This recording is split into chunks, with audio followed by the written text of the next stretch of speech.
Igsoon, kumusta? Naka-try na ba kag sakay og cable car? Naka-try ko mga I think 7 years ago sa Japan.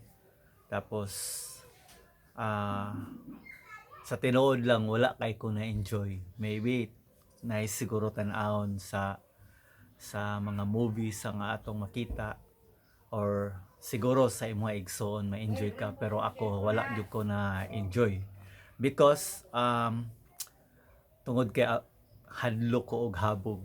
So ang na-experience nako sa Japan kay nag-start magsakay dito sa 11th floor. So nga na siya kahabog igsoon din pasaka sa bukid. Now ang naka weirdo mga igsoon kay na medyo nakaya pala akong pasaka. Maybe tungod kay na amaze siguro ko sa uban nga mga sa view sa ubos nga ako nakita, but my problem kay pagpauli murag di na ko kasakayon, mahadlok na ko mosakay pagbalik. That's why mingon ko sa akong boss nga kanang naabay lain way nga dili na lang mo sakay og cable car kung pabalik sa syudad. Ingon siya wala, gingna ko niya unsa manung kami kay pauli nata di naman ka mo sakay. So ako siyang giingnan nga hadlok ko og habog. Now I thought, brothers and sisters in Christ, nga dito lang tama na experience last year sa dihang nakabakasyon ko sa Singapore, and then dito na sab about sa cable car nga diin samot nga wala jud ko na enjoy because una mas habog pa siya sa akong na-experience sa una. Unya mas taas pod ang gidaganan because ni tabok mi og Picas Island, no? Nga na ka imagine nimo igsoon nga na kataas ang dagan sa cable car. So wala jud ko na enjoy, although ang lahi pa gyud kay gabi mi nagsakay, so mga lights syada unta kay sa ubos, pero wala jud ko na enjoy. Igsoon nga nung gi-share nako ni because doon na tay lahi-lahi nga butang nga gikahadlokan sa atong kinabuhi. Ako hadlok ko sa height, ang uban siguro ikaw siguro igsoon lahi ang imong gikahadlokan. Dunay ubang mga tao nga mahadlok pud mo try og bag-ong butang. Dunay uban nga katong mga sige hugot diha katong nakasinati og masakit nga kasinatian sa gugma, siguro ang uban mingon nga mahadlok na ko mo try, dili nako. Lapod siguro yung uban nga wala pa maka-experience about anang abutang pero mahadlok pud siyang mo experience. Pas palibihon na lang niyang dili maka-experience og unsa ang feeling nga mahigugma o higugmaon kay masakitan ra man gihapon. May wala na lang. Char lang.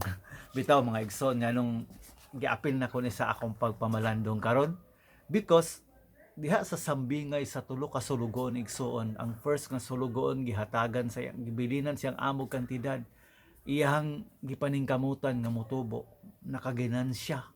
Ang ikaduha mao gihapon apan kining ikatulo nga sulugon igsoon, tungod sa iyang kahadlok wala niya gamita ang gibilin sa iyang amo sa iya, kundi iyang gilubong. Wala kay siya kahuna-huna nga ideposito na lang siguro sa bangko or unsa iyang buhaton para motubo to.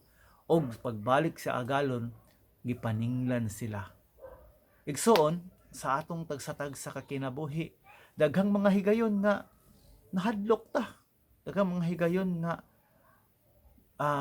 dili na to mabuhat ang usa ka butang or di na to makab-ot ang atong damgo tungod sa kahadlok.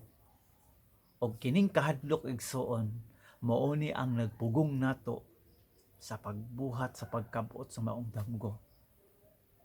Tingali, brothers and sisters in Christ, dagang higayon nga nagipabuhat ang Ginoo sa imo, pero mahadlok ka.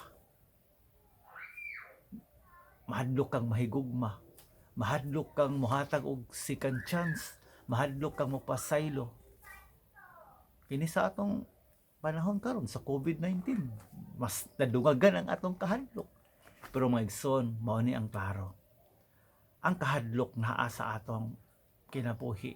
Wa man magpasabot katong mga taong isog nga wala to nakabati og kahadlok, naa to'y kahadlok, pero wala sila nagpadala sa ilang kahadlok. Dili ilang bakig batukan ang kahadlok. Igsoon, ang kahadlok mo'y nagpugong sa mga plano sa Ginoo sa imong kinabuhi. Ang imong kahadlok mo'y nagpugong nga dili nimo makabuot ang imong damgo. Busa niining taknaan ining orasa, my dear brothers and sisters in Christ, atong pakigbatukan ang atong kahadlok. Unsaon? Huna-hunaa, naay Ginoo uban nimo. Naay Ginoo nga gihatag niya, naghatag og something para sa imo. No, balikan nato ang istorya sa katong tulo ka sulugoon, di ba? Dunay gibilin ang ilang agalon nga ilang nga gipaningil sa ila. Pasabot igsoon, ikaw mismo sa imong kinabuhi, dunay gihatag si Lord sa imo. Dunay kay gasa nga gihatag nga imong magamit igsoon para imuhang dag-on, imong pildihon ang kahadlok nga naa sa imong kinabuhi. Hayop igsoon kung unsa man ang kahadlok imong giatubang karon, uban sa panabang sa Ginoo, uban sa grasya sa Ginoo. Imo ning malampasan, imo ning makonquer para imong matuman o imong mahimo o makab-ot ang damgo nga imong gipangandoy. Dinhin na lang ko kutob kini si Brother Alex Lim, ug salamat kay sa pagsunod sa akong video. Magkita-kita ta sa sunod natong pagpamalandong. God bless you, brothers and sisters in Christ.